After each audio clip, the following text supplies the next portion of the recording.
Bom dia.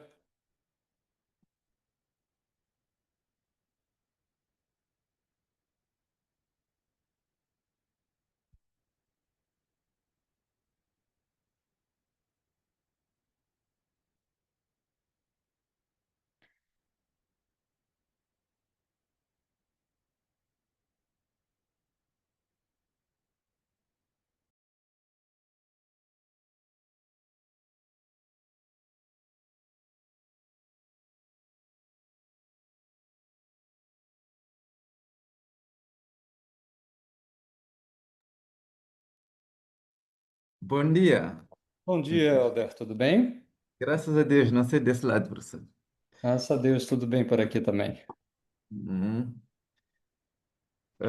Peço só um minuto só, mas pode tentar Bom dia. enquanto Bom te- dia. testar a tela. Ah, sim, vamos testar a tela.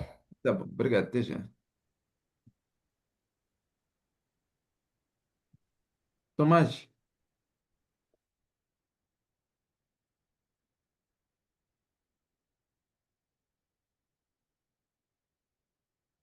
Helder, você já consegue ver a tela? consigo ver perfeitamente. Tá, perfeito. Deixa eu passá-la. Tá passando para você? Sim? Não percebi? Já, está passando, está passando, está passando. Ah, perfeito. Está passando, já. Então, a princípio estamos prontos. Vamos esperar o horário. Perfeito, professor. Perfeito. Até breve.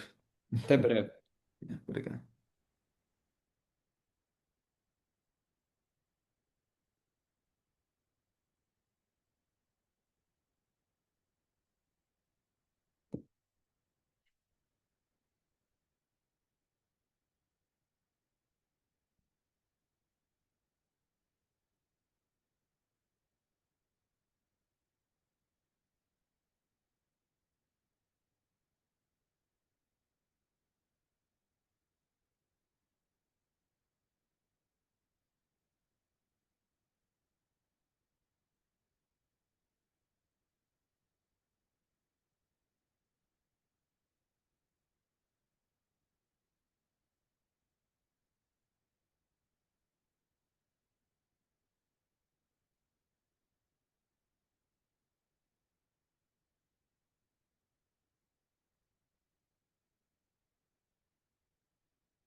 Bom dia, professor Alexandre.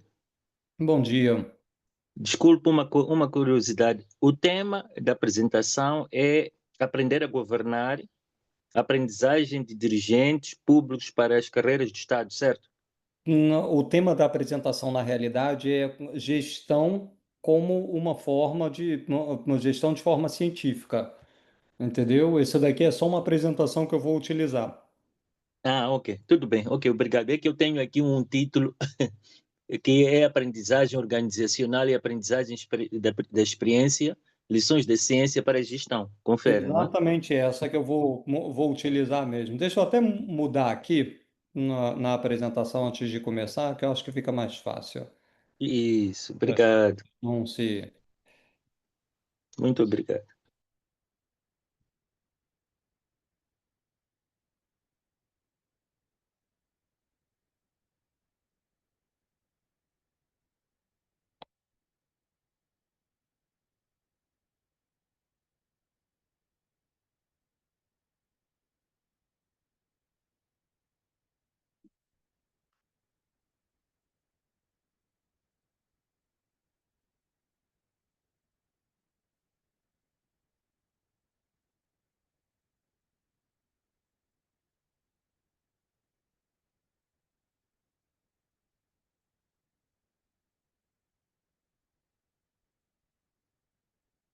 Pessoas que. Então vou começar Ok, obrigado. Primeiro agradecer ao professor Nicolino por ter aceito o convite, agradecer ao professor Nicolino por ter agendado. Uma coisa é aceitar o convite, outra coisa é agendar a reunião, porque, como deveis saber, o endereço do professor Nicolini é no smartphone.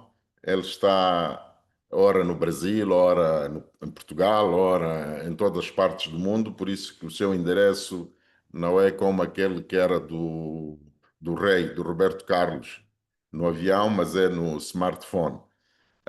O professor Nicolino destaca-se como autoridade científica no mundo ou no campo das ciências de ensino superior, por se dedicar particularmente à gestão académica, ao design curricular. Este conceito de design curricular é muito importante, é aquilo que nós temos chamado a atenção na CBS, é, criar conteúdos integrados em módulos, que esses módulos possam ser estruturados numa grelha curricular e que nos permita designar o que é que um ecossistema de formação, módulos, conteúdos estruturados por módulos integrados numa grelha curricular. Uh, Ele destaca-se, como eu sempre disse, e aos colegas e nas conversas que tenho vindo a desenvolver, é um dos poucos professores, doutores, ligado ao conceito das universidades clássicas, que consegue fazer a ponte com a universidade corporativa. Esta mudança das universidades corporativas é preciso ter em conta. Antes, as universidades corporativas eram vistas ou eram restringidas para a organização.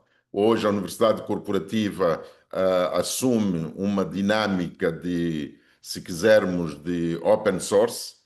O que ensinamos aos colaboradores, também ensinamos a todos, incluindo os concorrentes, e isto destaca-se ainda mais porque o professor Alexandre consegue identificar numa turma, e isto é difícil, as fragilidades de cada participante na formação, e a partir das fragilidades, trabalhar essas fragilidades no sentido de que as pessoas se preparem melhor para que nada obste ao exercício de uma dinâmica de líderes, ao exercício no sentido de liderar líderes. Eu repito esta frase, no sentido de liderar líderes, é algo que o caracteriza.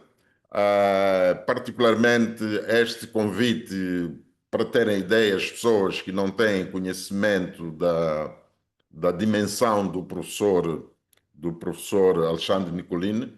A hora é 1.000 euros, a hora ou fração. Significa que o professor Alexandre Nicolini aceitou o nosso convite, agendou esta aula como uma forma de contribuir para o investimento e social da CBS. Este investimento nós temos estado a demonstrar que já as empresas, as grandes empresas apenas complementam o investimento. Neste caso, o professor Alexandre Nicolina assume totalmente todos os custos desta formação. Para nós, para a CBS, este é um ponto de referência que precisamos de reter, a disponibilidade e o que mais faz falta às organizações, às vezes não é a doação em termos se quiser, em termos financeiros, mas a doação em termos de instrumentos, conhecimento, poder que é transmitido às organizações num modelo open source, num modelo aberto, free on demand. Aprende quem não quer sair da fila para deixar os outros aprender. É uma pessoa que, diferentemente de muitas outras, para além do seu aspecto, como eu digo, de professor doutor, tem uma qualidade de professor de ensino em que não deixa de atender o telefonema dos seus alunos, o que é raro.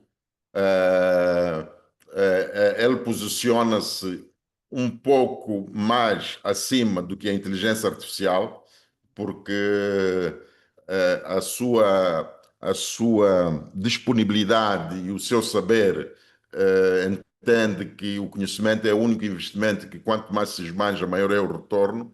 Isto enche-nos de alegria porque devo dizer que nunca esperei receber de volta um telefonema dele. Sempre que quis falar com ele, mostrou-se disponível e mostrou-se muito mais disponível porque se compreender que não foi preciso explicar que tanto a CBS como Moçambique não têm fundos para este tipo de investimento. Isso é, para nós, como instituição, é um pouco constrangedor e aprendemos logo a seguir em ato contínuo que quando encontramos pessoas como o professor Alexandre Nicolini, isto significa para nós um- uma boa vingança para todos aqueles que acham que nós, como fazendo parte de uma lista de países do terceiro mundo, não devemos ter as mesmas oportunidades de conhecimento que têm os países mais desenvolvidos. Não sei se Baltazar queres acrescentar alguma coisa para de seguida passarmos a palavra ao professor Hélder Nhambanga. Muito obrigado, professor Lourenço. Muito bom dia a todos. Uma saudação especial ao professor Alexandre Nicolini. De fato, a Escola Superior de Gestão Corporativa e Social, no âmbito das comemorações de 50 anos da independência do nosso país, leva a cabo este evento, cujo tema é aprendizagem organizacional e aprendizagem da experiência, lições da ciência para a gestão. Portanto, como fez bem e foi bem dito aqui, por uma questão de economia de tempo, não vou repetir. O orador, o professor Dr. Alexandre Nicolini, é de uma referência internacional em política pública de avaliação e metodologias de ensino superior. E antes, e porque estamos todos com sede de aprender, vou, com estas palavras, convidar ao nosso ilustre orador, professor Dr. Alexandre Nicolini, a usar da palavra. E muito obrigado. Vai usar da palavra o professor Hélder. O professor Hélder é o professor que garante que estas sessões sejam realizadas. Professor Hélder Nhambanga, por favor. Obrigado. Muito obrigado, professor Lourenço, professor Baltazar, é difícil falar depois de ter ouvido as palavras de elogio e de encorajamento por parte do professor Lourenço. Apenas desejar ao nosso professor boas-vindas a Moçambique. Nós não chamamos de webinar à distância, mas sim deslocalizados. Nós estamos juntos. Independentemente do lugar, quer que esteja o professor, está aqui na nossa forma do webinar, que é uma extensão das atividades do CBS para promover o acesso ao conhecimento na modalidade free on demand, como se referiu o professor Lourenço. Que tenhamos um bom evento e estamos aqui para aprender. Professor, muito obrigado e espero que tudo esteja a correr bem desse lado. Obrigado. Obrigado a todos. Professor, estamos aqui para aprender. Somos todos de Moçambique, temos pessoas de Portugal a participar. Não preciso dizer que a sua aula, por ser como é, os seus padrões são das maiores exigências a nível internacional. A sala é sua. Muito obrigado e muito obrigado. Bem, obrigado, Lourenço, Baltazar e Helder, pelas palavras tão carinhosas. Eu fico muito feliz de participar desse evento, ainda mais sabendo que ele está inscrito nos 50 anos da independência de Moçambique. É mais significativo ainda. E eu queria, antes de entrar no negócio, falar assim, das conexões que são interessantes, né? Em uma Lisboa, eu moro num lugar que é chamado Bairro das Ex-Colônias. Ele é popularmente conhecido dessa forma, mas especialmente ele foi renomeado recentemente. Então eu moro ao pé da Praça das Novas Nações. E especificamente o meu endereço é na Rua de Moçambique. Uau! Uma coincidência feliz, né? Dentro do que nós estamos conversando aqui. Então, Uhum. fico bem feliz de estar falando para Moçambique diretamente da Rua de Moçambique, em Lisboa. Esse é o primeiro ponto que eu queria ressaltar. O segundo ponto é: a gente tem que começar a entender que a universidade não é uma escola apenas, uma escola de terceiro grau, uma escola de ensino superior. A universidade tem que cada vez se enxergar mais como um motor de desenvolvimento local, um motor de desenvolvimento da comunidade que a cerca e um motor de desenvolvimento do próprio país. Nós lidamos todo dia com uma coisa mais fabulosa e mais rica no mundo todo, que é o conhecimento. E lidamos todo santo dia com isso. É importante para a gente começar a pensar como colocar esse conhecimento a serviço da população, a serviço do país que nos acolhe. Então, esse é um ponto bastante importante. É como transformar o conhecimento, ou seja, o saber em extensão, tornar produtivo o saber que nós ensinamos, para que nós possamos efetivamente levar desenvolvimento e levar soluções para o país onde nós vivemos. É importante também, cada vez que a gente vá a campo, levar esse conhecimento, que a gente faça os devidos apontamentos de como a teoria e a prática se relacionam. Por quê? Se a gente tiver esses apontamentos, o que está previsto na teoria e o que não está previsto na teoria, a gente consegue coletar as tensões científicas que são muito importantes para a pesquisa. Então, esse é um ponto muito importante no processo. A gente poder usar o conhecimento como fonte de desenvolvimento e como espaço de pesquisa também. E vou agora, já que nós estamos falando de comunidade, vou para comunidades dos países de língua portuguesa.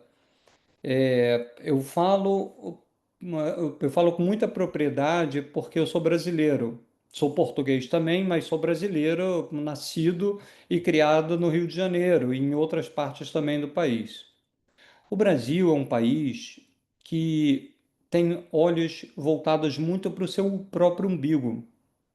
Então, é um país que incrivelmente mal se relaciona com os com os países de língua espanhola que o cercam. É um país que efetivamente só teve olhos a vida toda para os grandes centros na Europa e, a partir do século XX, para os Estados Unidos. É um país que tenta se relacionar e tenta se mostrar grande na comunidade internacional. Mas o fato é que é muito importante que a gente se relacione com nossas próprias redes. Então, eu sempre defendo que a gente se relacione mais com a América Latina, porque nós temos muitos paralelos e são paralelos muito importantes. E nós temos nossos irmãos que são pessoas absolutamente fantásticas. E fora que eles também são nossa conexão com o Pacífico, o que estrategicamente é muito importante. E temos a Comunidade dos Países de Língua Portuguesa, CPLP. A língua nos une. Então, quando nós estamos falando do Brasil, de Portugal, de Moçambique, de Angola, do Timor-Leste e outros tantos, a gente tem que começar a perceber assim, o que que a língua nos traz como oportunidade. Essa, por exemplo, é uma tremenda oportunidade que nós estamos aproveitando. Ou seja, a língua nos une a ponto de eu poder falar para vocês de uma experiência que é nacional para mim, mas é internacional para vocês. É mostrar como nós enxergamos a gestão e a aprendizagem a partir de uma ótica tipicamente brasileira, a partir de uma ótica de pesquisa que no Brasil é bastante desenvolvido, considerando outros países que são tão recentes quanto o Brasil. Então, o que eu vou dividir com vocês hoje é um pouco dos conceitos de aprendizagem, mas não um conceito de aprendizagem típico da área da pedagogia, mas os conceitos de aprendizagem que estão sendo absorvidos pela gestão. Ou seja, aprendizagem organizacional, aprendizagem nas organizações, que é como eu vejo na CBS, o nosso foco. Eu também sou da área de gestão, eu tenho graduação, mestrado e doutorado. Graduação no Brasil provavelmente vocês devem chamar de licenciaturas, como os portugueses. Então, eu tenho a licenciatura, o mestrado e o doutorado em administração. E por isso mesmo é o foco da minha pesquisa. E também vem da área de educação, mas aprendizagem experiencial, ou seja, aquela aprendizagem que você consegue ao experimentar o trabalho ou um projeto, ou seja, na prática. E aí eu quero mostrar para vocês uma grande parte das lições que eu colhi ao longo dos 4 anos do meu doutorado. Eu fiz o doutorado na Universidade Federal da Bahia, que é um grande centro de pesquisa, e um ano dele foi na França, na Paris Dauphine, que é também chamada de Paris 9. E o que eu quero é dividir com vocês esses achados, porque mesmo que a tese pareça alguma coisa marcada no tempo, na realidade não é. O que eu percebo é que 10 anos depois da tese, eu continuo aproveitando integralmente tudo que eu aprendi, e tudo que eu aprendi continua atualíssimo. Por isso mesmo que eu tenho essa possibilidade de, nesse momento, dividir com vocês. A pesquisa, eu vou falar muito rapidamente, é um problema específico de gestão. Ela focou nos dirigentes públicos, mas eu quero falar que a lógica para os dirigentes privados é a mesma, com poucas diferenças, com poucas adequações. Então, o problema da pesquisa era como os dirigentes públicos que são iniciantes no que a gente chama de carreiras de Estado estratégicas. O que é a carreira de Estado estratégica? São aquelas carreiras que são muito importantes no Estado brasileiro, como, por exemplo, os juízes, os diplomatas, os auditores fiscais, os especialistas em política pública. Então, essas são áreas que são muito bem remuneradas, que têm muita concorrência a cada concurso, a cada novo concurso público, e você seleciona pessoas da melhor qualidade. Para vocês terem uma ideia, a Escola Nacional de Administração Pública em Brasília, quando ela faz um concurso para essas carreiras, dificilmente eu tenho concorrente que não tenha um mestrado ou doutorado já. São carreiras realmente muito concorridas. Então, eu queria, dentro das questões de pesquisa, verificar como se dava formação acadêmica no Brasil, uma coisa que eu não vou abordar aqui, o papel das escolas de governo. A escola de governo é como se fosse uma universidade corporativa a que se referiu o Lourenço no início da fala dele, só que é uma universidade corporativa para o serviço público. Então, eu queria entender o papel dessas escolas corporativas do serviço público na formação dos dirigentes públicos, que são muito importantes. Eu queria entender quais eram os objetivos dos programas de formação e, finalmente, como a convivência no trabalho com profissionais da área que já estavam formados influenciava a formação do dirigente público iniciante. Volto a ressaltar, eu estou falando de dirigentes públicos, mas a lógica é a mesma para os dirigentes privados. E eu sei disso por quê? Porque desde que eu saí do doutorado, eu tenho trabalhado continuamente com esse referencial teórico, primeiro no estrito sensu, e mais recentemente no processo de consultoria e de formação continuada.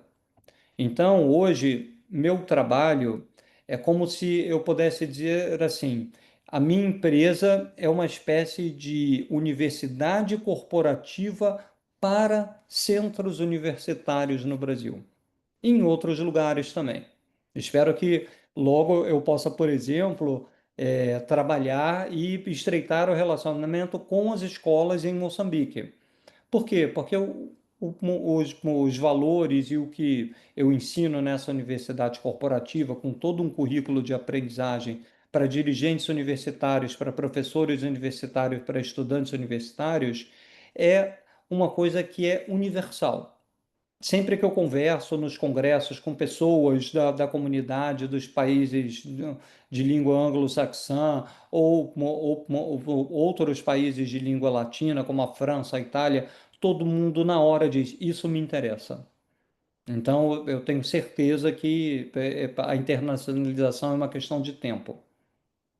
E eu quero, principalmente, o que eu queria descobrir, e até hoje continuo em campo tentando descobrir como se articulam os saberes formais que a gente utiliza na nossa forma, que a gente utiliza nos processos de formação dos nossos estudantes e os saberes informais, aqueles que eles reúnem dentro do próprio ambiente de trabalho.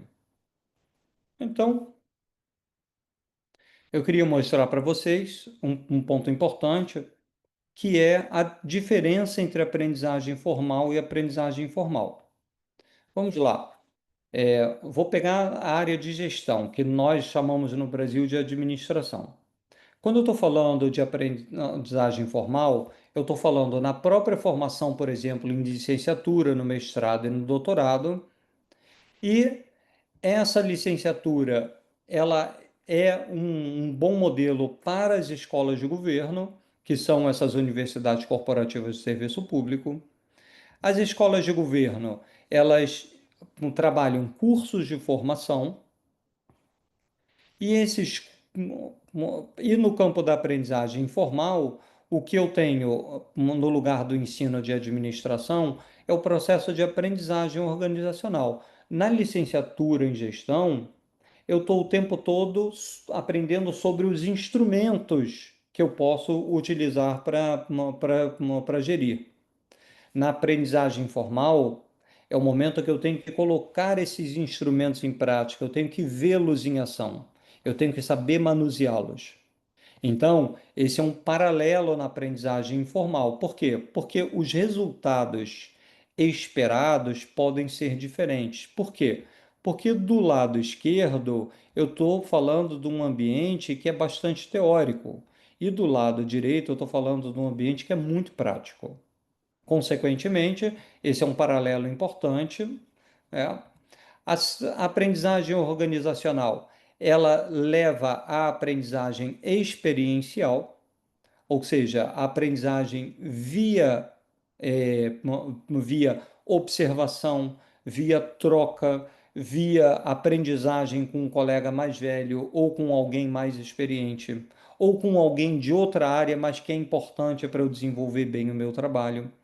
Então, eu tenho várias possibilidades de aprendizagem pela experiência, tanto pela minha própria quanto pela experiência dos outros. E eu tenho também a administração pública. Por que eu falo da administração pública? Porque na administração pública você tem um espaço muito grande de aprendizagem. Novamente, eu vou traçar o paralelo. O mesmo acontece na aprendizagem privada.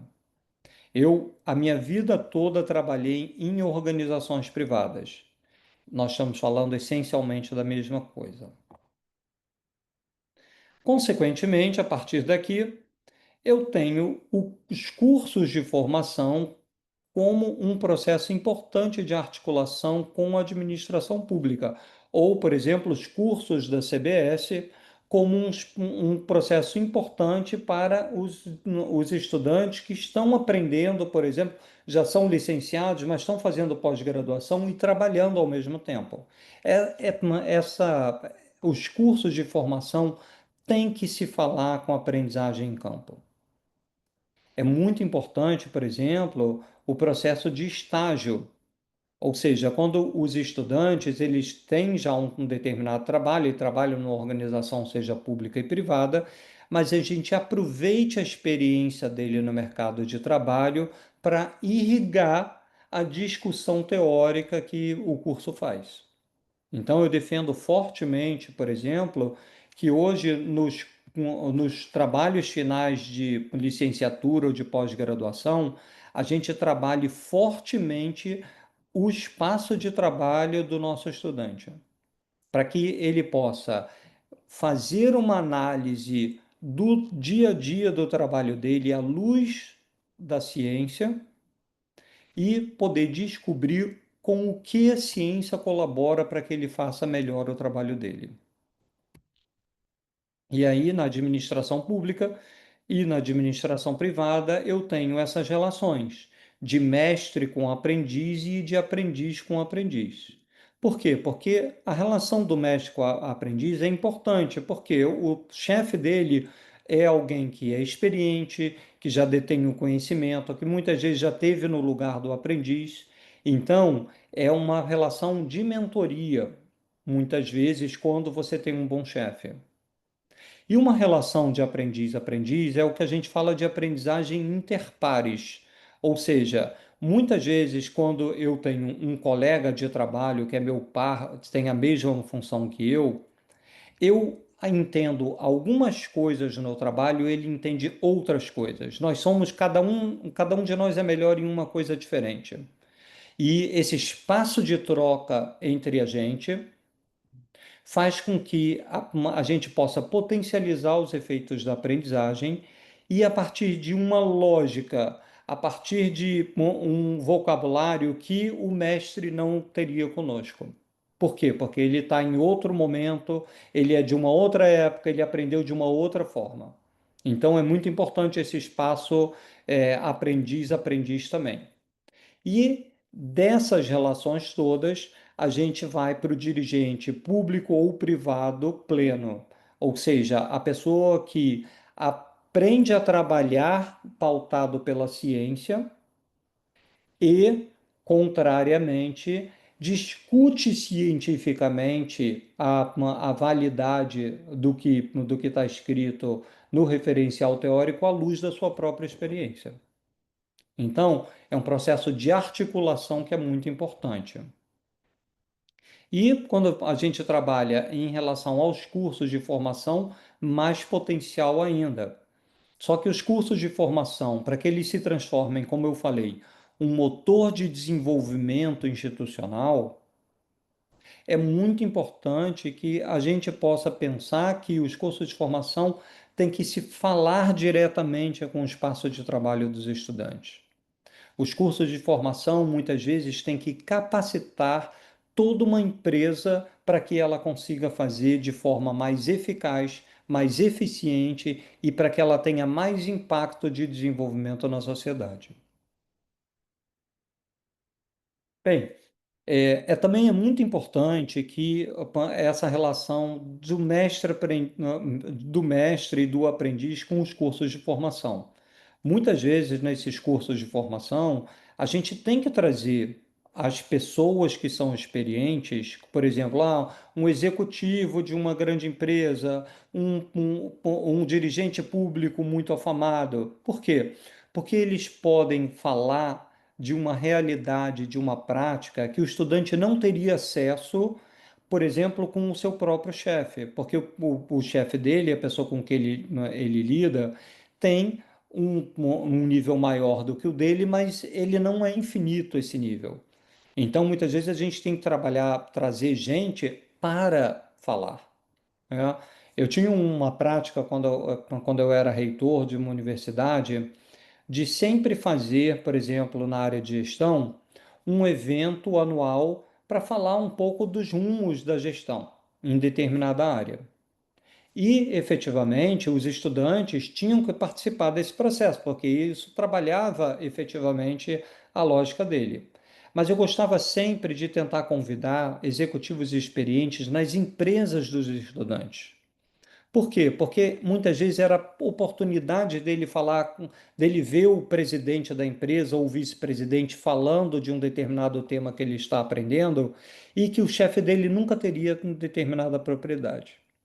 E também gostávamos muito de fazer o convite aos chefes dos estudantes, dizendo para eles: olha, isso daqui é um tema que a gente acha importante e queríamos convidar vocês também para participar. Porque quando a gente começava a trazer os chefes, a gente criava um ambiente mais propício para a inserção futura de outros estudantes da empresa, porque eu queria trazer o chefe para que ele visse que a escola era muito importante no desenvolvimento de uma massa crítica na área de gestão.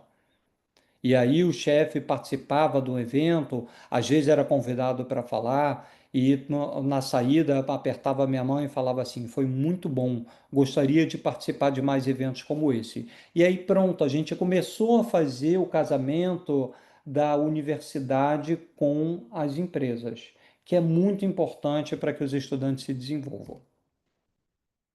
E a relação de aprendiz para aprendiz também tem que ser potencializada durante o curso. Muitas vezes a gente trabalha estudante a estudante, como se, né, eles fizessem trajetórias individuais, eventualmente colocando eles para trabalhar em grupo também. Mas o fato é que todo trabalho em grupo tem que ser mediado e tem que ter um processo de descrição dos protocolos de como vai se dar esse trabalho em grupo, que é para a gente potencializar essa relação entre pares. Porque se a gente deixa os estudantes se organizarem por si, a gente vai perder muitas oportunidades de aprendizagem. E quando a gente está falando do dirigente público ou do dirigente de empresas, a gente tem vários espaços que a gente tem que discutir. Um primeiro espaço é de que sujeitos de aprendizagem que nós estamos falando. Outro é de que forma vai se dar a aprendizagem. A terceira coisa é o ambiente onde está acontecendo essa aprendizagem. E, finalmente, qual é o espaço de formação que nós estamos trabalhando. Em termos de aprendizagem formal, eu estou falando do quê? Eu estou falando que o sujeito da aprendizagem é o estudante, que a forma da aprendizagem, muitas vezes na aprendizagem formal, é a teoria. O ambiente da aprendizagem é o próprio curso de formação, ou, por exemplo, um curso de licenciatura, e o espaço da aprendizagem é a escola de governo ou a própria universidade mesmo. E do lado da aprendizagem informal, eu tenho como sujeito de aprendizagem o aprendiz, Entendam que o aprendiz na aprendizagem informal, ele aprende de uma forma diferente do aluno na aprendizagem formal. É como se ele desempenhasse dois papéis que precisavam ser articulados. Na aprendizagem formal, a aprendizagem é feita prioritariamente pela prática, e é muito importante esse processo, por quê? Porque a forma de aprendizagem pela prática, novamente, ela tem que se articular com a forma de aprendizagem pela teoria. O ambiente de trabalho é o local de trabalho, o ambiente de aprendizagem é o próprio local de trabalho, mas esse local de trabalho, ele tem que ser monitorado, por quê? Porque muitas vezes o que se aprende no lugar de trabalho não é a melhor forma de trabalhar. O que se aprende muitas vezes no ambiente de trabalho, além do trabalho em si, são vícios, são maneiras muito particulares de gestão, em que se o aluno saísse dessa empresa e fosse para outra, já teria um processo de aprendizagem completamente diferente. E o espaço de formação, se é a escola de governo ou a universidade, do lado do formal, do lado do informal, é a comunidade profissional.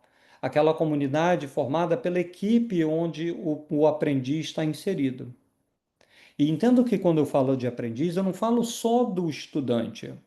Por exemplo, minha última experiência como dirigente universitário foi como reitor num centro universitário que tinha 20 cursos e em torno de 5.000 alunos. Foi uma aprendizagem muito bacana, eram 400 professores, 800 funcionários, era uma aprendizagem muito grande. E eu era o cargo máximo, eu era reitor. Nem por isso eu deixei de ser um aprendiz. Eu precisei aprender como eram os processos naquela universidade. Eu precisei aprender como as equipes se relacionavam. Eu precisei aprender qual era o perfil dos estudantes. Eu precisei aprender a cultura do corpo docente. Porque só de quando eu tivesse esse domínio é que eu poderia trabalhar de forma segura, cometendo poucas gafes ou principalmente cometendo erros que poderiam custar bastante para a instituição e para a sua comunidade. Então, o aprendiz não é apenas o aluno, o aprendiz somos todos nós em qualquer parte da vida. A primeira vez que, por exemplo, eu vier a trabalhar em Moçambique, eu vou ter que aprender com a instituição, eu vou ter que aprender todo o sistema de ensino superior em Moçambique, eu vou ter que entender como ele é avaliado. Porque sem entender isso, como aprendiz, eu posso estar falando de alguma coisa que seja completamente distante ou principalmente estranha à cultura de vocês. E a única forma de criar um bom dirigente, no final das contas, é quando a gente interrelaciona tudo isso e articula sujeito, forma, ambiente e espaço de formação. Só nesse momento é que a gente efetivamente consegue um dirigente, tanto público quanto privado, que seja pleno, ou seja, que seja capaz de fazer a diferença e levar o que aprendeu como uma possibilidade de desenvolvimento para as organizações e para o país onde ele vai trabalhar. Ou seja, formação de pessoas de impacto pressupõe uma articulação clara entre a aprendizagem formal e informal. Essa daqui é muito específica do Brasil e eu não vou comentar. A única coisa que eu gostaria de comentar é que o Brasil, em termos de administração pública, ele fez um caminho onde o servidor era muito burocrata, depois ele passou à tecnocracia, ao tecnoburocrata e mais recentemente ao dirigente público. Mas isso diz respeito mais ou menos como o Brasil se apropriou das discussões sobre administração pública ao longo desses hoje quase 100 anos, né? Mas o que eu queria mostrar para vocês é um pouco da amostra, como foi trabalhada. Quando eu estou falando do pessoal da Escola Nacional de Administração Pública, é um pessoal, como eu falei para vocês, muito bem selecionado, que já chega com mestrados e doutorados, que vai fazer um curso de 450 horas de formação, ou seja, passar no concurso público para tomar posse daquela carreira de Estado não é suficiente. Você tem que passar no concurso público, é a primeira fase, e depois você tem que passar no curso de formação, que é a segunda fase. Se você não passar no curso de formação, você é descartado. Então, nessa perspectiva, eu fui estudar como funcionava esse concurso público. Para vocês terem uma ideia do que eu estou falando, além da formação, os salários são muito altos, né? Pelo menos em termos de Brasil. O salário, por exemplo, de um funcionário aqui, que é especialista em política pública e gestão governamental, o salário inicial gira em torno de 21 mil reais. Nós estamos falando aí em torno de 3.500 euros por mês como salário. É um salário bastante alto, por quê? Porque efetivamente as responsabilidades são muito grandes. Então, por exemplo, gestores públicos formados nessa escola hoje, eles são secretários de avaliação do ensino superior.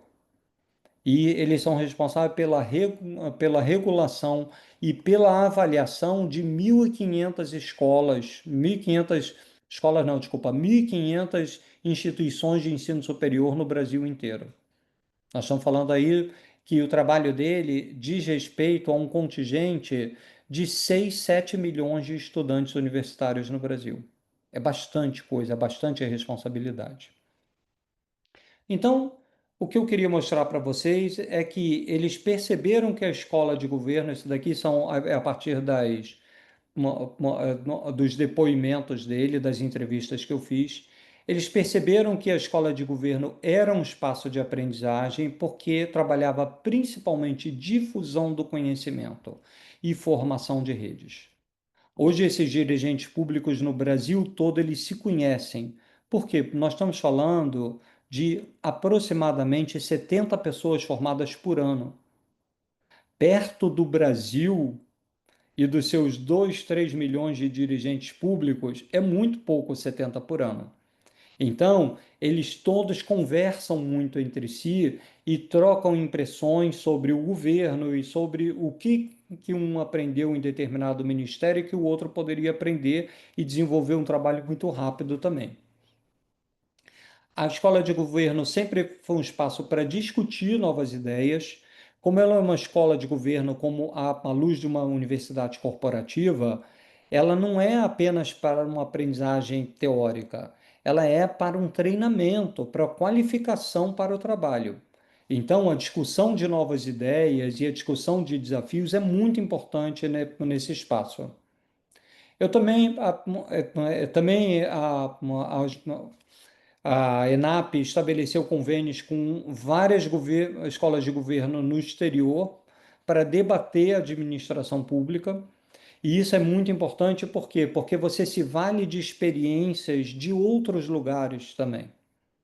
Vou abrir aqui um parênteses para vocês terem uma ideia do que eu estou falando. A, a França também tem uma Escola Nacional de Administração Pública, se chama ENA. Na ENA, eles têm aproximadamente 3 anos de formação, é como se fosse um curso superior mesmo. E esse curso de formação, você tem a formação, mas você tem um espaço de internacionalização, que é muito importante. Os franceses são muito preocupados com as relações diplomáticas e com a construção de um soft power também a partir das experiências deles. Então, o que é interessante perceber? Boa parte deles, dos estudantes de ENA, em torno de 80%, saíam da Sciences Po, que é uma escola de ciências políticas em Paris. E a Sciences Po também tinha uma formação de 3 anos e com a internacionalização muito forte. Então, por exemplo, na Sciences Po entravam em torno de 300 estudantes por ano. Eles cursavam o primeiro ano, cursavam o segundo ano e o terceiro ano eram de experiências internacionais. Eles tinham que cursar fora. E aí eu perguntei para o dirigente da Sciences Po, mas se o estudante não quiser ir para o exterior, o que que ele vai, que cursos que ele faria aqui, por exemplo? E a resposta do dirigente foi: não existe essa possibilidade. O terceiro ano é obrigatório que ele vá para o exterior. E eu falei: mas quantos estudantes eles mandam para o exterior todos os anos, então? Eles entre 300 e 350. É claro, quando a gente olha para as nossas realidades no Brasil, em Portugal e Moçambique, seria impossível a gente pensar em uma escola pública que pega 300 pessoas e manda para estudar no exterior. Por quê? Porque o custo disso, quem arca é a escola, não é quem está recebendo ou o próprio estudante. São eles que arcam com as passagens, com, com planos de saúde e tudo mais. É uma operação monumental. Mas você vê que isso é importante. Por quê? Porque eles entendem que a internacionalização é fundamental na formação do dirigente público. E quando a gente fala do curso de formação deles, nós estamos falando de um curso de formação que tem 450 horas, ou seja, que é um curso grande, ele é feito em 7, 8 meses. Então, uma parte do curso fala sobre Estado e sociedade, a segunda fala da história econômica e social do país, o terceiro foca especificamente em administração pública, ou seja, a máquina do Estado, e finalmente o último fala sobre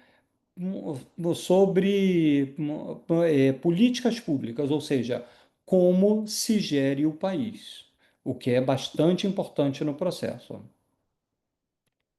E a- ele vai trabalhar a visão de governo de Estado e os alunos, mesmo assim, eles sentiam, tinham falta de uma formação, uma falta de preparação específica para cada ministério que eles iam trabalhar. É normal. É porque, na realidade, cada ministério deveria organizar seu próprio processo de formação. Então, se você vai trabalhar no Ministério da Economia, seja um técnico, um burocrata formado no ensino básico, ou um gestor formado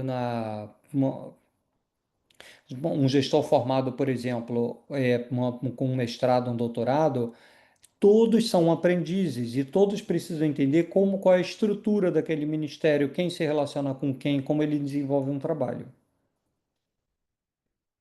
E o outro ponto bastante importante da Universidade Corporativa de Serviço Público é exatamente a mesma lógica. Aqui, o auditor fiscal é quem fiscaliza o recolhimento dos impostos. Uma Universidade Corporativa de Serviço Público da Bahia é uma das mais importantes quando a gente está falando de formação de auditores fiscais, e por isso que eu estudei eles. O curso deles tem 352 horas e três áreas de concentração, que é tecnologia, finanças e auditoria. Tem uma parte teórica e uma bastante prática. Por quê? Porque para eles desenvolverem o trabalho, eles precisam entender como funciona o sistema da Secretaria de Estado de Fazenda. Fazenda no Brasil é o que a gente designa como impostos. E o curso foi considerado muito básico pelos estudantes. Eles queriam ter uma visão mais geral da fazenda pública e acharam que viram muito pouco do que iriam trabalhar no dia a dia. Esse é um ponto muito importante das universidades corporativas, que a gente já tinha falado no início. Uma universidade corporativa é tanto melhor quanto mais ela esteja próxima da prática. Significa que a gente deva desconsiderar a teoria? Absolutamente não. Mas a teoria, ela está ali como uma espécie de irrigador da prática. Ou seja, a teoria está ali para que a gente faça prática, para que a gente trabalhe na prática à luz do melhor conhecimento científico. Por isso que é importante ela focar na prática para que ela prepare o mais cedo possível os estudantes. E no caso da universidade corporativa também, eles estimulam a troca de informações e experiências, mas tem uma questão que é super importante nas universidades corporativas, que é a disseminação das melhores práticas. Não basta apenas dar curso. A gente tem que fazer o tempo todo o acompanhamento do processo de aprendizagem dos aprendizes para que a gente possa dirimir dúvidas e dar o direcionamento correto para que eles aprendam o que é importante, o que é relevante e principalmente o que é formalizado para a gente procurar trabalhar, para a gente procurar dar o mínimo possível de, de espaço para que práticas tortuosas não se consolidem. Ou seja, é muito importante a gente entender a diferença de teoria e prática individual e social. Quando nós estamos falando de ensino pelos sistemas tradicionais, então, eu espero que a aprendizagem seja individual, que o local de conhecimento, de transmissão de conhecimento seja a escola e que o foco seja o ensino. Alternativamente, quando a gente trabalha pela aprendizagem pela participação periférica legítima, a gente vê de outra forma. E aí cabe um ponto. O que é aprendizagem participação periférica legítima? Então eu vou andar aqui um pouco para a gente poder perceber o que eu estou falando. Participação periférica legítima é um conceito que está relacionado com legitimidade, periferalidade e participação. O que é legitimidade? Legitimidade é a gente dizer para o aprendiz: você está no espaço de trabalho, nós confiamos no processo seletivo que te trouxe até aqui, você é bem-vindo e tem liberdade para nos perguntar tudo o que você precisa saber. Esse é o conceito de legitimidade. Ou seja, o estudante o aprendiz é aceito pelas esferas de poder. O segundo conceito é a periferalidade. O que significa isso? Significa que os aprendizes vão ter que orbitar em torno da comunidade que tá aceitando ele para que ele aprenda. Então, a gente vai dar para ele tarefas mais simples, de menor complexidade, porque se eles errarem, o impacto vai ser menor, e a gente vai testando ele na periferia dessa comunidade. Na medida em que eu vou dando as tarefas mais simples, menos complexas, e percebo que ele está aprendendo bem, aí eu começo a dar para ele tarefas um pouco mais complexas, um pouco mais articuladas. E ele vai fazendo essa órbita em direção ao núcleo da comunidade, ou seja, em direção a se tornar um indivíduo pleno na comunidade. E a participação? A participação é quando a gente admite ele nesse processo. A gente admite e diz para ele o seguinte: você está aqui e você vai se tornar um de nós. Então, nós admitimos ele no grupo. Bem, dito isso, aí a participação periférica legítima, ela vai acontecer no âmbito de uma comunidade de prática. A comunidade de prática é um grupo que tem interesses comuns, que podem trabalhar de formas independentes, mas estão trabalhando em comunidade para promover a aprendizagem, resolver problemas e desenvolver novas ideias. O que isso significa? Significa que uma comunidade prática pode acontecer, por exemplo, no âmbito de uma empresa. Pode acontecer, por exemplo, entre professores da CBS. Por quê? Porque todos os professores lidam com avaliação e todo mundo quer descobrir como avaliar melhor os estudantes. Então, quando eu junto o que a gente chama de empreendimento conjunto, ou seja, todos nós temos os mesmos objetivos, com o engajamento mútuo, ou seja, todos nós nos responsabilizamos pelos membros da comunidade para que eles possam dar a melhor aula possível, fazer a melhor avaliação possível. E quando eu trabalho tudo isso dentro de um repertório compartilhado, ou seja, um conjunto de histórias, instrumentos, procedimentos que são comuns, que formam esse repertório que nós trocamos, essa linguagem que nós construímos juntos, aí eu tenho todas as condições para que haja o surgimento de comunidades de prática. E essas comunidades de prática são muito poderosas.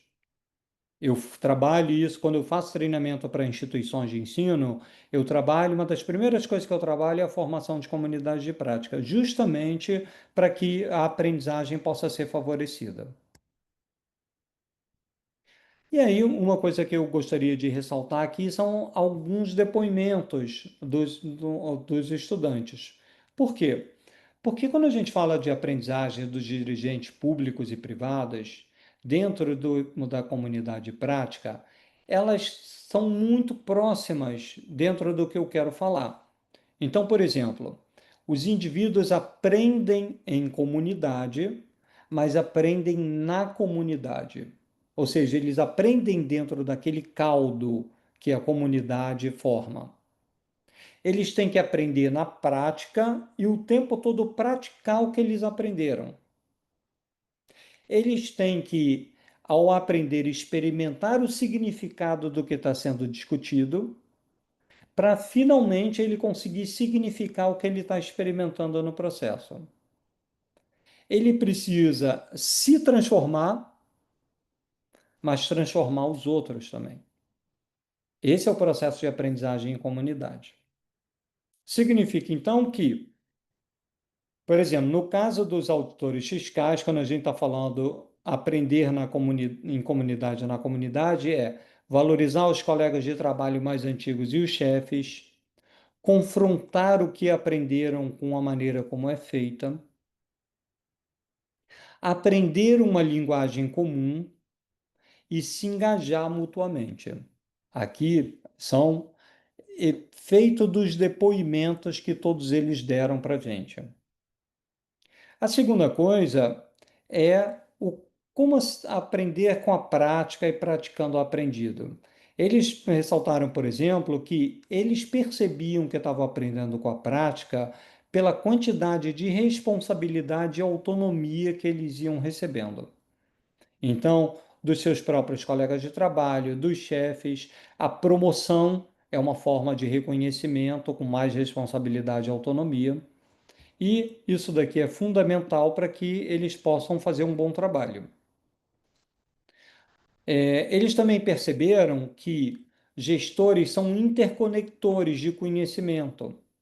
Então, eles conectam pelo conhecimento os membros da comunidade e disseminam pela comunidade o que eles estão aprendendo. Existe o processo de experimentar o significado, e aí nós estamos falando que, por exemplo, todas as tecnicalidades do trabalho são uma força propulsora de conexões. Por quê?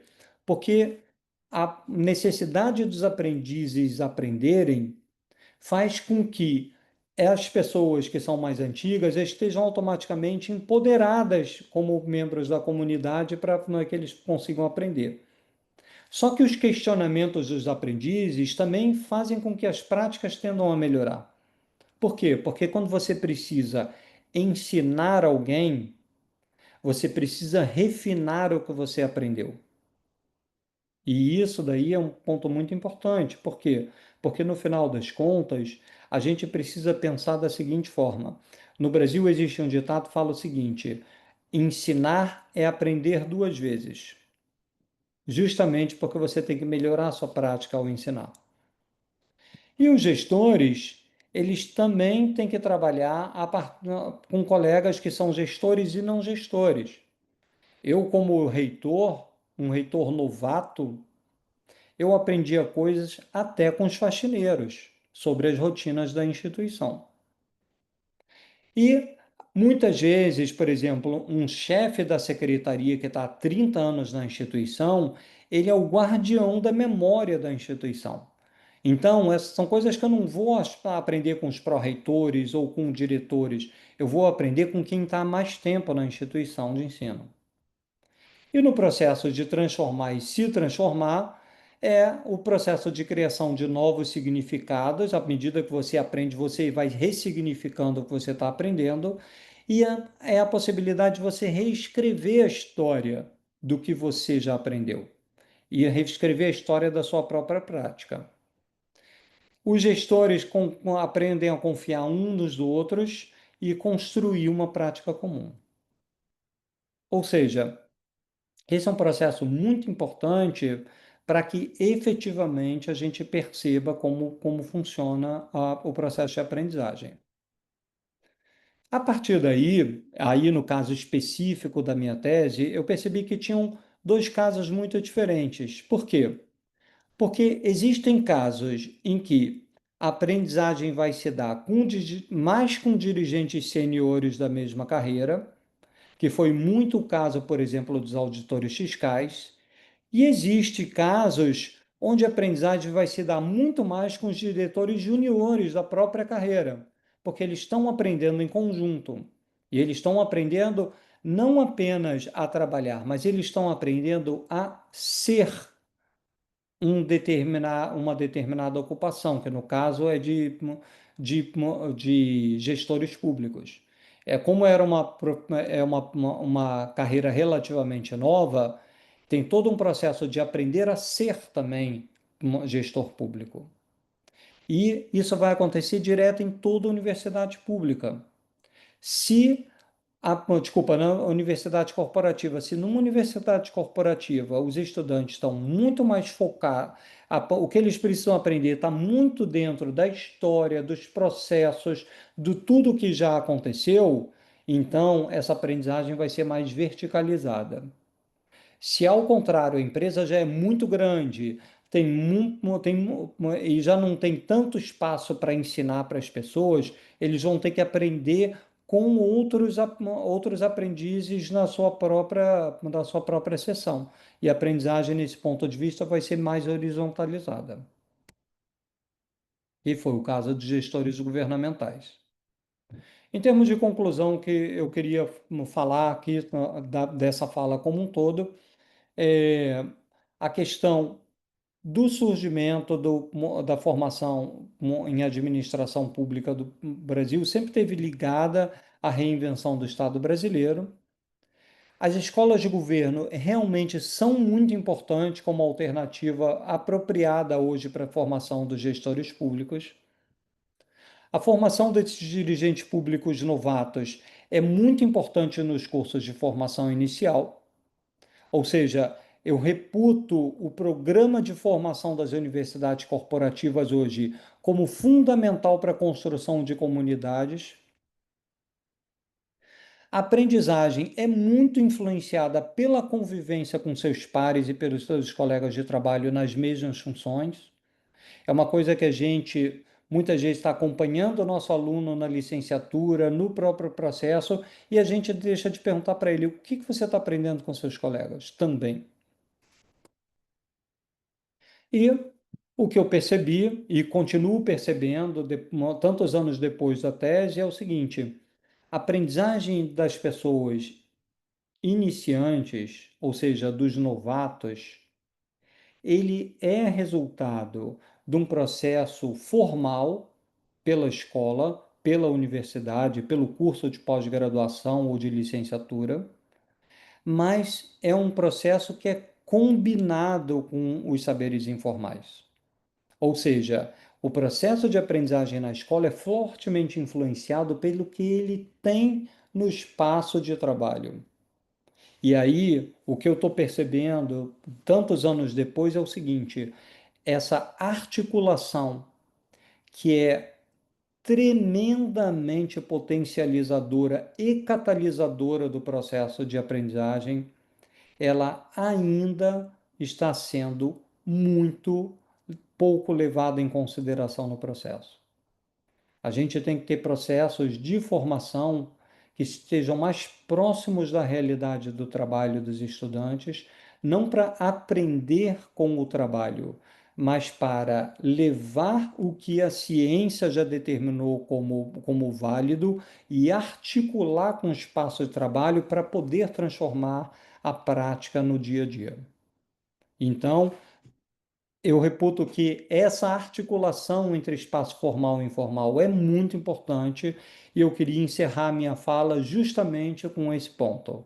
Como a gente pode fazer para que haja articulação entre os espaços formais e informais de trabalho? Então, queria agradecer a audiência de todos vocês, espero não ter me estendido muito e estou à disposição para para as perguntas. Obrigado. Professor, não tenho palavras para dirigir-me por tudo aquilo que muito aprendi hoje. Muito obrigado. Muito obrigado. Eu não sei se a professora Mônica está aqui conosco. Seria uma honra ouvi-la. Não sei se a professora Mônica está aí. Ou que ela esteja. Eu gostaria que ela também nos dissesse algumas palavras. A professora Maria do Seu Pata tem o microfone desligado. Não sei se quer acrescentar alguma coisa. Faz favor. Quero apenas agradecer, que foi extraordinária esta aula académica, foi fabulosa. É um tema que extraordinário, de poder ligar a teoria à prática e, portanto, permanentemente a aprendizagem de um lado e do outro, não é? E achei que a sua tese aplica-se em todas as organizações e nas organizações cooperativas e todo o ensino em toda a nossa prática. Gostei muito. Muito obrigada. Agradeço imenso. Obrigado, pessoal. Professor, sim, com a permissão, sem abusar da relação, mas deixe-me aproveitar para eu perguntar aos meus colegas, tanto o Helder como o Grey, tanto o Cornélio, não sei se o Cornélio está aí, se somos capazes de dar uma aula e ultrapassar os indicadores da performance do professor Alexandre Nicolino. Podem-me dizer isso? Podemos nos preparar para depois para convidarmos o professor Nicolino para assistir, que, olha, nós já atingimos estes seus níveis, já ultrapassamos. Helder.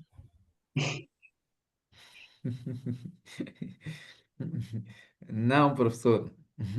Não vamos atingir os níveis do professor Nicolino?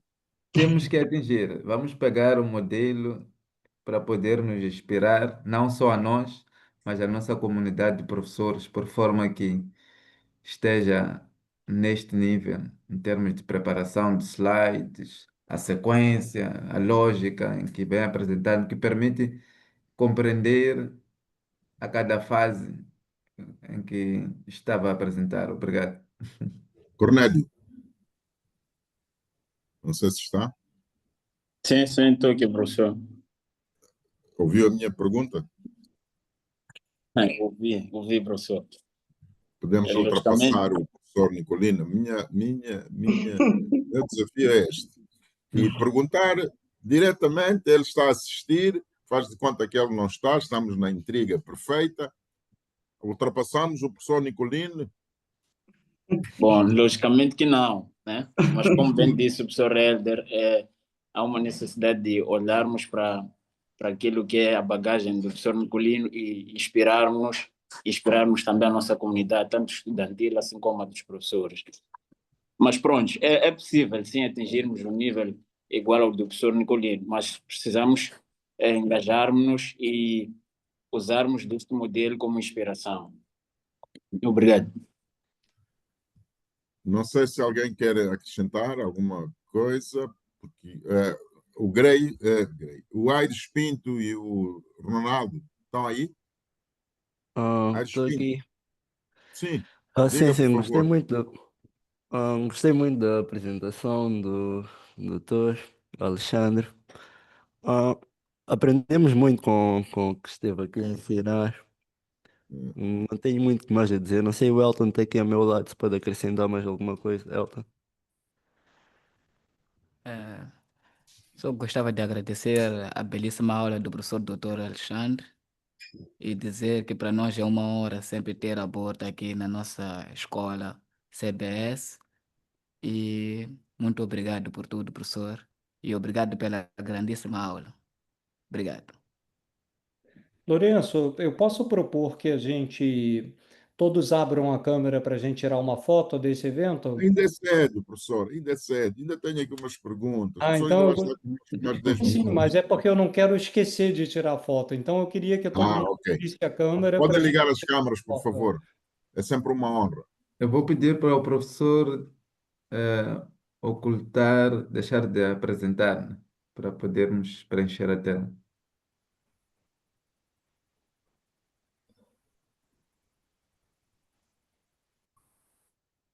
Ah, é um prazer ver todas as pessoas que estavam Não, queria assistindo agora. pedir ao professor para tirar a apresentação, por enquanto. Vou, Perfeito. Exato. agora eu perdi, Agora foi. sim, quem deve ir em grande espaço é o professor Alexandre. Eu queria agora ver se a gente, onde está o. Perfeito. Helder, você consegue tirar uma foto Sim, nossa? já estou tirando. Tem alguns colegas que não conseguem abrir as câmeras, mas já estou. Já tirei, professor. Ah, estão abrindo, estão abrindo.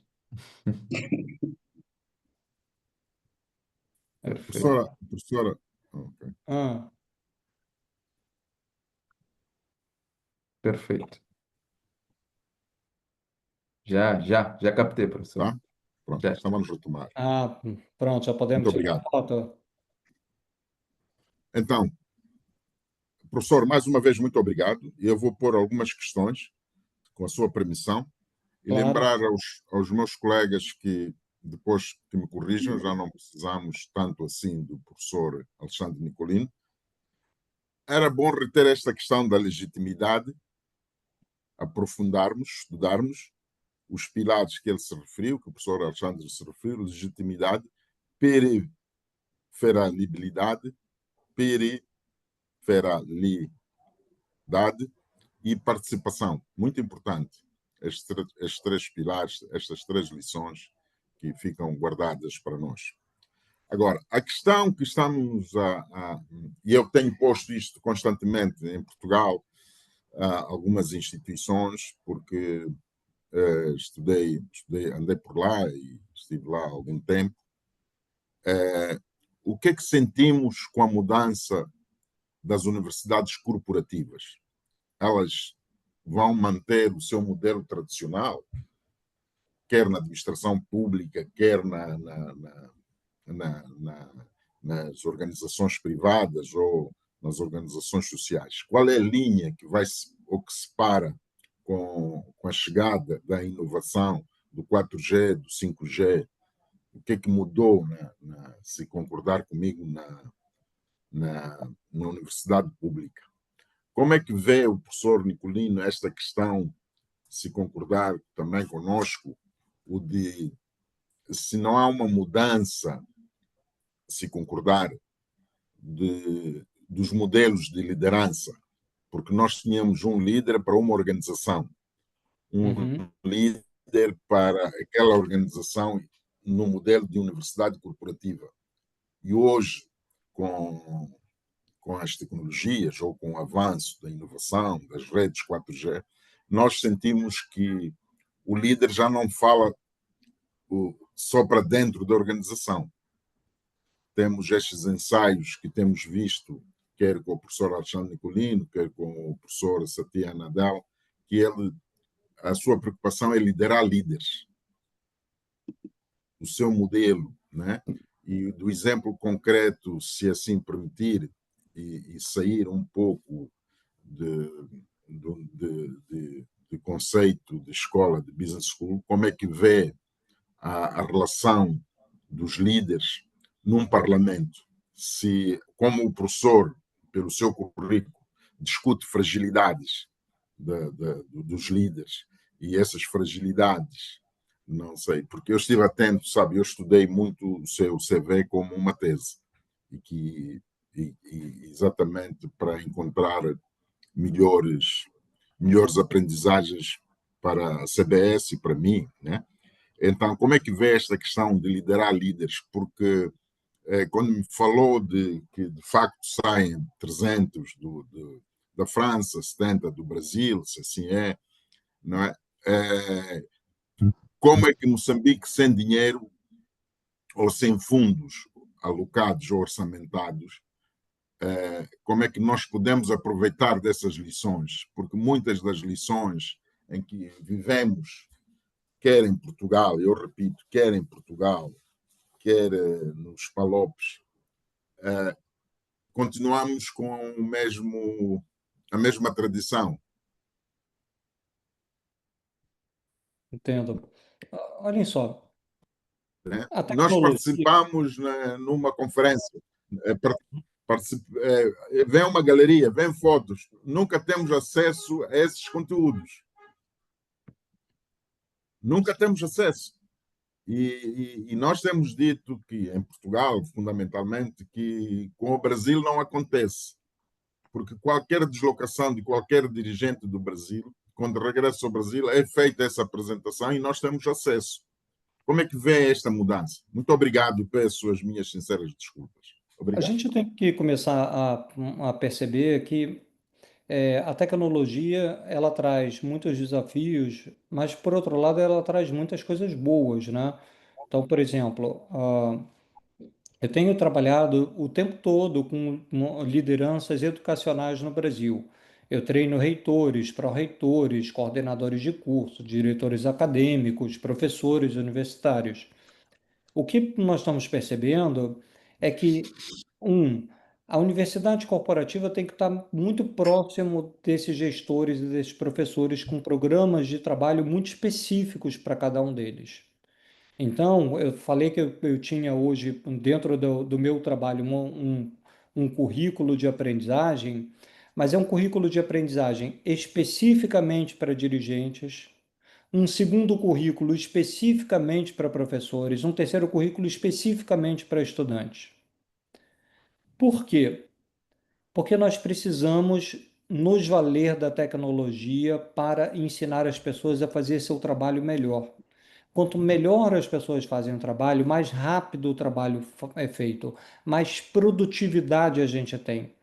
E produtividade é a chave, sempre foi a chave, para a gente transformar países em desenvolvimento, como o Brasil, como Moçambique, em países desenvolvidos.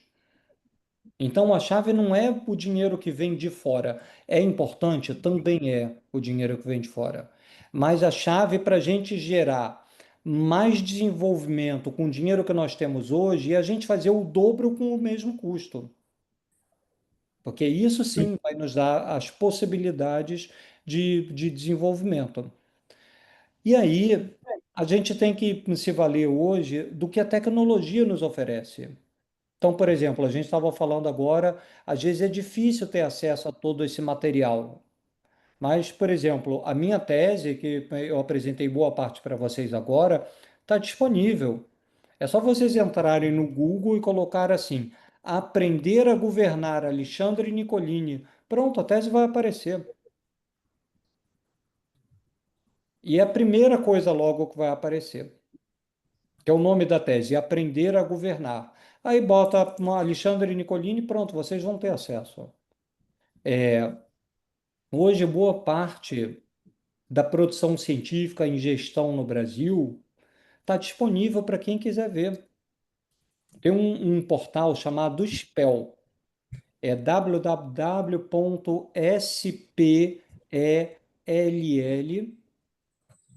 é isso mesmo, é SPLL, SPEL, ponto, aí eu não sei se é ponto .org, mas provavelmente é ponto .org.br, tá? Se vocês não acharem, só coloquem assim, SPEL do jeito que eu falei para vocês e artigos científicos.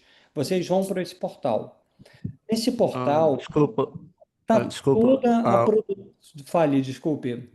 Sim. O spell é Toda- spell de feitiço. Spell como se fosse feitiço em inglês.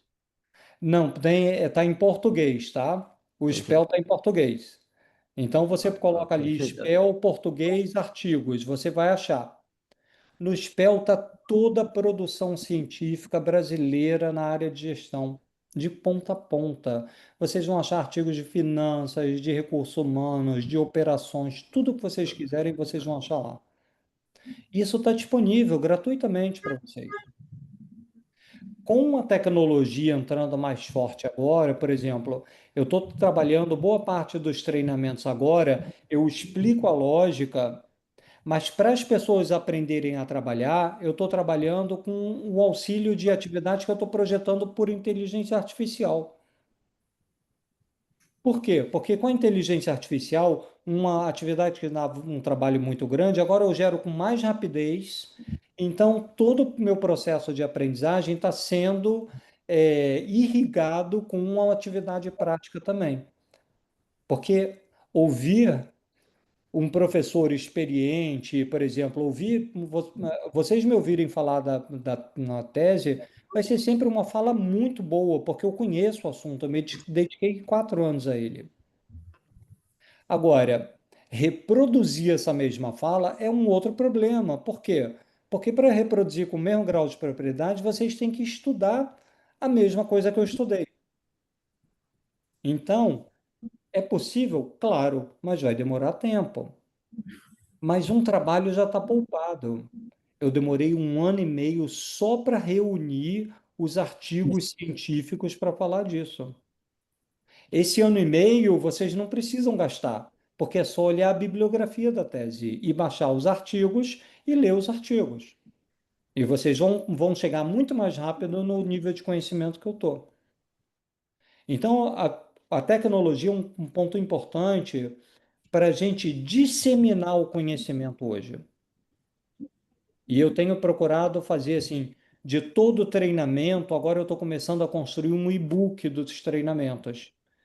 Por quê? Que é para disseminar o que eu estou fazendo de forma privada por mais instituições que eventualmente não possam pagar um treinamento, mas eu quero. Então, por exemplo, um e-book que eu faça de treinamento, eu posso oferecer para vocês. Então nós queremos. Eu sei, mas é que eu estou no processo de definição de como serão os e-books. Depois que eu tiver definido, vai ser uma coleção. Eu vou fazer um atrás do outro e vou disponibilizar. Por quê? Porque é também uma outra forma da pessoa conhecer meu trabalho e me contatar. Então a gente tem que ser muito inteligente no processo, porque vocês estão, o Lourenço, eu percebo que tem acompanhado, e aqui faço um convite para todo mundo. Eu publico bastante sobre gestão no LinkedIn. O Lourenço tem o meu contato no LinkedIn que ele pode passar para vocês. Mas é simples, é só colocar no LinkedIn Alexandre Nicolini Educação e pedir para uma conexão comigo. Vocês vão poder acompanhar 3 vezes por semana ou mais tudo que eu estou pensando que é importante discutir na área de gestão. Então, a gente tem uma rede para fazer isso. A tecnologia nos propicia que vocês tenham acesso a discussões que eu estou tendo no Brasil e que são importantes para o ensino superior, mas, por exemplo, podem não estar acontecendo em Moçambique e vice-versa. Eu também quero entender o que está acontecendo em Moçambique, por quê? Porque vocês podem estar resolvendo problemas com fundamentação científica de uma forma que eu não percebi no Brasil, de uma forma que eu não entendi no Brasil. E é isso que eu gostaria de ter acesso também. Eu acho que a formação de redes é muito importante. Professor, eu insisto, como é que vê a formação de liderar líderes a nível parlamentar? Esta discussão eu gostaria de levar para os parlamentos de Portugal e para o parlamento de Moçambique. Como é que vê esta questão e agora com o surgimento da extrema-direita, extrema-esquerda, como é que encontramos o modelo de liderança, liderar líderes? Esse é um grande problema. Hoje tem uma reportagem no Globo, que é um jornal do Rio de Janeiro, falando que a tecnologia colonizou a democracia. E, efetivamente, os líderes políticos, eles entraram no jogo. Eles perceberam que a moda do Trump e de tantos outros líderes mundiais que fizeram do autoritarismo um modo de disseminação da sua estratégia de gestão, hoje para um político é mais fácil aderir a um discurso de extrema-direita e de quebrar regras do que fazer o jogo democrático, participar do jogo democrático. Eu acho que a única forma hoje, Lourenço, é que a gente tenha alguma saída, é trabalhar a gestão pública. Por quê? Porque quando os parlamentares entenderem de que forma funciona a gestão pública, fica difícil para eles propor a quebrar regras o tempo todo. Muitos políticos hoje entram dizendo: ó, isso daqui não funciona. Então eu proponho que a gente vai fazer desse jeito aqui, quebrando todas as regras. Mas o fato é que isso parte muitas vezes de um desconhecimento do político sobre a complexidade do problema. Aí ele propõe a quebra de regras, ele propõe uma atuação ao largo da lei e não vai resolver o problema do mesmo jeito. Porque o ponto de partida, que é entender a complexidade do problema, é desconhecido para ele.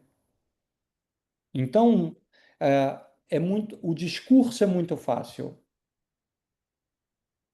Mas você vê, por exemplo, que o Trump não foi reeleito. Em 4 anos de trabalho, ele não conseguiu convencer as pessoas de que ele tinha as soluções. O Bolsonaro no Brasil, a mesma coisa. 4 anos de extrema-direita, ele não conseguiu convencer as pessoas. Então, esse discurso muito forte via redes sociais de autoritarismo, de quebra de regras e de culpar os políticos atuais, eu vejo que ele tem um espaço curto, ele vence muito rápido. O Trump voltou, é um contraditório ao meu argumento, mas eu às vezes tenho dúvida se ele vai chegar ao final do mandato. Porque ele está reunindo tantos inimigos em tantos lugares diferentes que em algum momento alguma força contrária pode se elevar. Desde ser assassinado, como já foram vários presidentes americanos, você vê que ele quase foi assassinado, até os políticos perceberem assim, esse não é o caminho, ele precisa ser inviabilizado. É uma estratégia extremamente arriscada, na minha opinião. E a forma como nós temos de sobreviver a essa colonização pela tecnologia e pelo discurso de extrema-direita é formando pessoas, é formando dirigentes públicos, é formando políticos, é formando cidadãos também. Então, por exemplo, no Brasil, toda vez que você elege os parlamentares, e que são 550 a cada mandato, você tem uma instituição que é a Associação Brasileira de Dirigentes Municipais, que eles fazem um curso de formação para o político, para justamente evitar que o político meta os pés pelas mãos. Eu acho que nesse ponto, Lourenço, informação e formação continua sendo o melhor antídoto. Muito obrigado, professor. Eu não sei se a professora Mónica já está disponível, se não, professor, eu só quero agradecer a sua brilhante aula, como lhe disse, com distinção e louvor. Adorei, aprendi muito e tomei as minhas notas e esperamos que aceite voltar cá para ir nos ensinando, para ir preparando melhor as nossas competências. Muito obrigado. Eu não sei se alguém mais quer dizer alguma coisa. Só queria dizer que O professor já está na transição do professor de mochila para o professor iCloud. Quando investe no e-social de CBS, que esta é uma aula que depois nós vamos disponibilizar através das nossas plataformas digitais. O professor estará a conversar com pessoas que não estiveram neste campo. Então, este é o movimento em que nós estamos. Não estarmos presentes onde estamos fisicamente apenas, mas estarmos presentes em qualquer lugar onde nós podemos chegar através de uma videoaula, através de um webinar como este, que permitiu reunir diferentes pessoas em Moçambique, Brasil e Portugal. E obrigado. Obrigado. Muito obrigado, professor. Obrigadíssimo. Obrigado, pessoal. Foi uma manhã fantástica com vocês. Até a Obrigado. próxima. Obrigado. Obrigado. Obrigado. Obrigado. Fabuloso.